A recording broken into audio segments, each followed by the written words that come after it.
My name is Don K. Preston. I'm the president of Preterist Research Institute of Ardmore, Oklahoma. Okay, we are continuing our study of the resurrection of 1 Corinthians 15. Now, virtually all futurists believe that the resurrection of 1 Corinthians 15 occurs and leads directly to the new heaven and new earth. That's good Jewish eschatology, by the way. You have the coming of the Lord, the judgment, the resurrection, new heaven, and new earth. Well, amillennialists and postmillennialists tell us that the new heaven and new earth is a new physical creation. The physical planet is renovated in a moment, in a twinkling of an eye, with the flash of the fire. And then God recreates physical creation. I've shared with you that this doctrine of the new creation, the New Testament writers tell us that there is eschatological hope. The hope of the restoration of all things was spoken of by Moses, Samuel, and all of the prophets, Acts 3, 23 and 24. Peter's expectation of the new heaven, new earth from the Old Testament. John's expectation of the new heaven and the new earth from the Old Testament.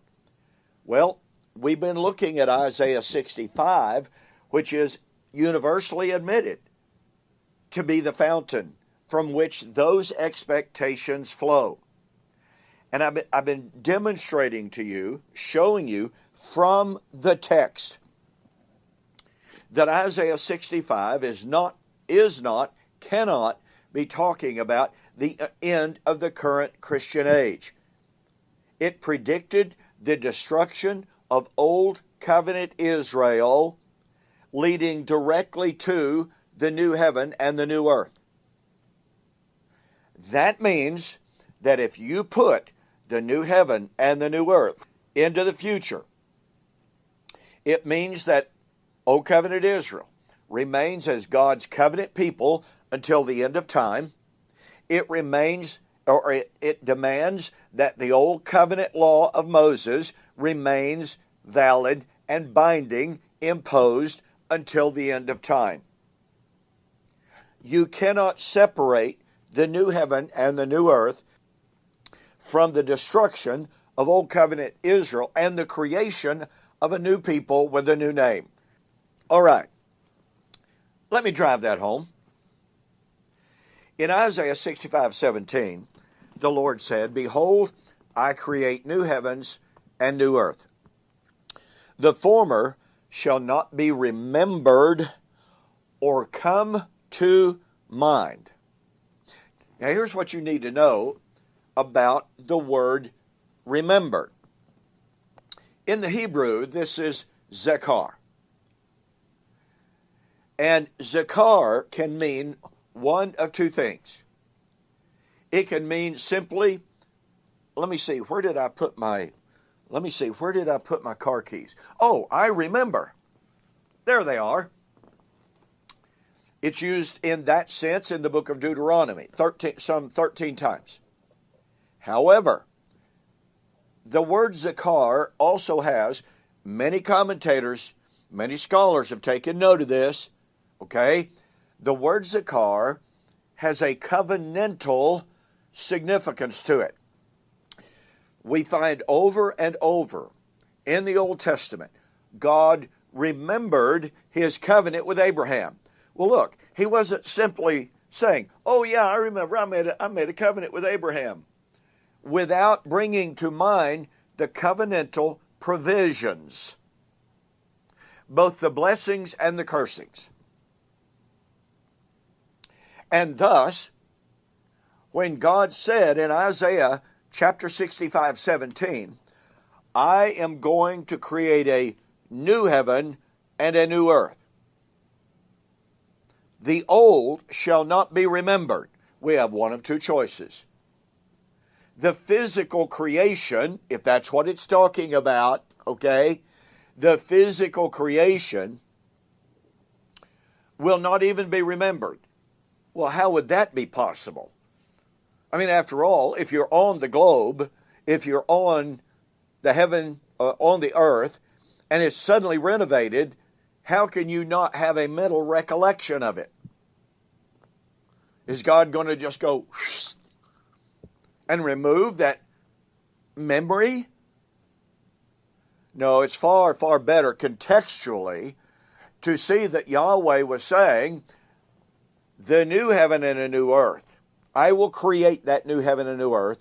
The old heaven, the old earth, will not be remembered covenantally. It will lose its covenantal standing. And let me illustrate this by another incredible text. By the way, that is normally just basically ignored or maybe even not even known about. In Jeremiah chapter 3, the Lord foretold the restoration of Israel, all 12 tribes under the Messiah.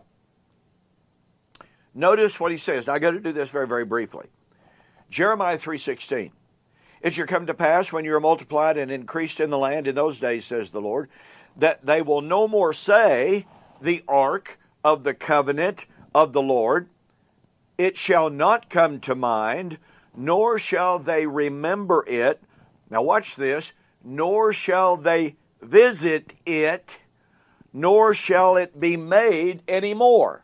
Now look, if this is not destructive to the dispensational paradigm, we are told constantly, oh, you know what? They actually know where the Ark of the Covenant is.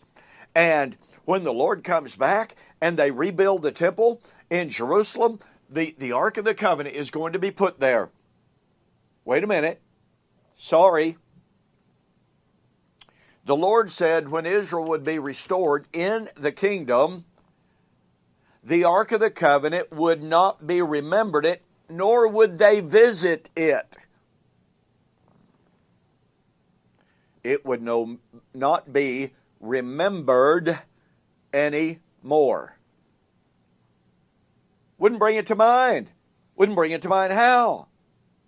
Would God, once again, to illustrate, just simply go, whoop, no more memory of the Ark of the Covenant? Well, guess what? If he would wipe away the, may I use the term, physical memory of the Ark,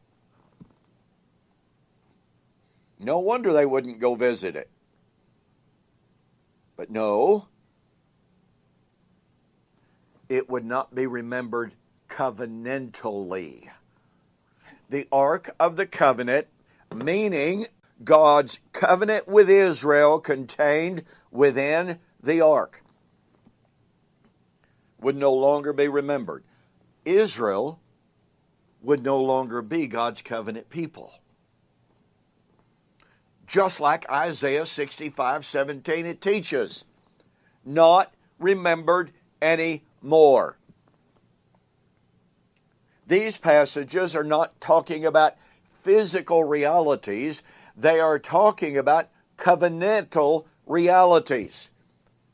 The old heaven and earth of Israel would be destroyed, never to be remembered covenantally. It would lose all covenantal significance and meaning.